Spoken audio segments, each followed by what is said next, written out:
आज हम शेखर एक जीवनी अज्ञेय जी का एक बहुचर्चित मनोवैज्ञानिक उपन्यास के बारे में चर्चा करेंगे। शेखर एक जीवनी सच्चिदानंद हीरानंद वात्स्यायन अज्ञेय का एक मनोविश्लेषणात्मक उपन्यास है। इसके दो भाग, प्रथम भाग का प्रकाशन 1941 में तथा दूसरे भाग का प्रकाशन 1944 में हुआ। इसमें अज्ञेय जी ने बाल मन पर पड़ने वाले काम, अहम और भय के प्रभाव तथा उसकी प्रवृत्ति पर मनोवैज्ञानिक ढंग से विचार किया है। शेखर इस उपन्यास का मुख्य पात्र है, जिसको केंद्र में रखकर यह उपन्यास लिखा गया है। यह विद्रोही स्वभाव का है एवं बंधनों से घृणा करता है तथा उससे मुक्ति चाहता है। वहीं एक पात्र सरस्वती है, जो शेखर की बहन है। वह शेखर की प्रेरक तथा गुरु भी है। सरस्वती ही शेखर के व्यक्तित्व को पूर्ण बनाने में सहयोग देती है। इस उपन्यास में एक पात्र शारदा, जो कि एक मद्रासी परिवार की लड़की है, जिसका चंचल स्वभाव तथा एक स्पष्टवादिता शेखर को अच्छी लगती है और वह उसकी ओर आकर्षित होता है। इस उपन्यास में अन्य पात्रों की बात की जाए तो शशि भी एक महत्वपूर्ण पात्र है, जो शेखर की मौसेरी बहन है, जिसके प्रति शेखर आकर्षित होता है। वह शेखर की प्रेरणा शक्ति है, जो संघर्ष से जूझने वाली बहादुर नारी पात्र है। इसके अतिरिक्त हम अन्य पात्रों की बात करें तो मणिका, शांति इस उपन्यास के अन्य पात्र हैं। शेखर की माँ मणिका तथा शांति भी इस उपन्यास के पात्र हैं, जो कथा के विकास में अपनी महत्वपूर्ण भूमिका निभाते हैं। जैसा कि हम चर्चा कर चुके हैं, यह उपन्यास दो भागों में विभक्त है। उत्थान और उत्कर्ष इसका पहला भाग सन 1940 में तथा दूसरा भाग सन 1944 में प्रकाशित हुआ। उपन्यास के प्रथम भाग को 4 खंडों में बांटा गया: ऊषा और ईश्वर, बीज और अंकुर, प्रकृति और पुरुष तथा पुरुष और परिस्थिति। उपन्यास के दूसरे भाग को भी 4 खंडों में बांटा गया है: पुरुष और परिस्थिति, बंधन और जिज्ञासा, शशि और शेखर तथा धागे रस्सियाँ गुंजर हैं। प्रस्तुत उपन्यास का प्रारंभ ईश्वर को लेकर प्रश्नाकुलता तथा समापन उलझन और द्वंद्व में हुआ है। यह उपन्यास शेखर नामक पात्र के जीवन पर आधारित है, अतः इसे जीवनी प्रधान मनोवैज्ञानिक उपन्यास कहना अधिक उचित होगा। इस उपन्यास में शेखर मृत्यु से पूर्व अपने जीवन की स्मृति को याद करते हुए उन घटनाओं का काल्पनिक साक्षात्कार कर रहा है, जो पहले घटित हो चुकी हैं। अतः इसमें शेखर के बचपन से लेकर फांसी के तख्ते पर आने तक की समस्त घटनाओं का वर्णन मिलता है। इस प्रकार इसमें पूर्वदीप्ति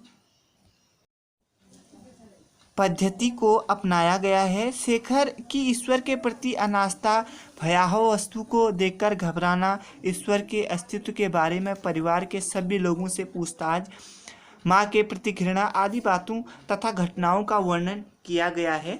शेखर एक जीवनी उपन्यास में शेखर की मनोस्थिति के आधार पर उसकी कथा परस्पर जुड़ती, संवरती तथा निखरती चलती है। शेखर की मानसिक स्थिति में जो विकास हुआ, उसकी स्मृति के पट पर जो जो चित्र उभरे, उसी के अनुसार कथा को आगे बढ़ाया जाता है। कथा वस्तु के विशृंखल होने का कारण शेखर की चंचल तथा उलझी हुई मानसिक स्थिति एवं साथ ही लेखक का ध्यान शेखर की इस स्थिति की ओर केंद्रित होना भी है। उसके व्यक्तित्व निर्माण और विकास के प्रति दृष्टि रखने के कारण कथा का क्रमिक विकास नहीं हो पाया। शेखर जन्म से ही विद्रोही स्वभाव का है।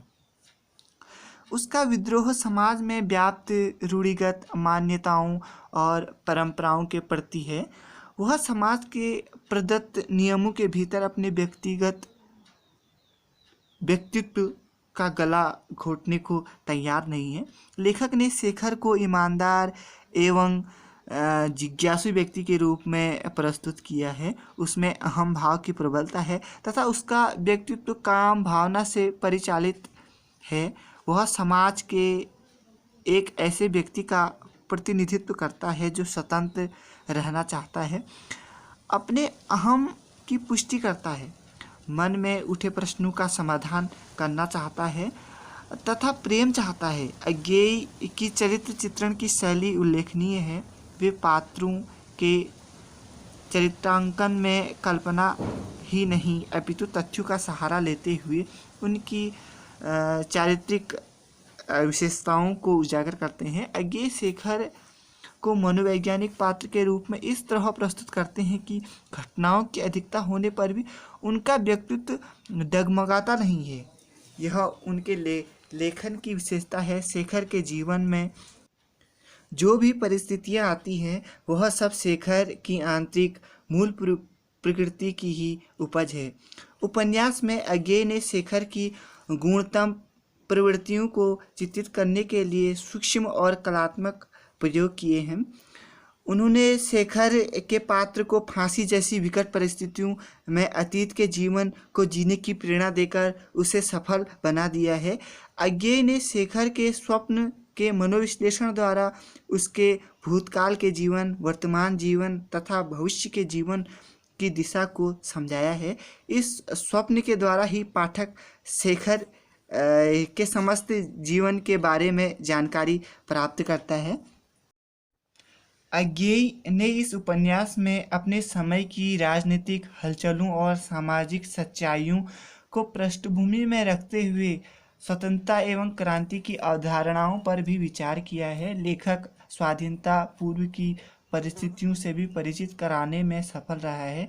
लेखक ने इस उपन्यास में मृत्यु, अहिंसा, स्वतंत्रता और प्रेम आदि विषयों पर भी विचार व्यक्त किए हैं। इस पूरे उपन्यास में शेखर के व्यक्तित्व की वासनाओं को सुलझाया है।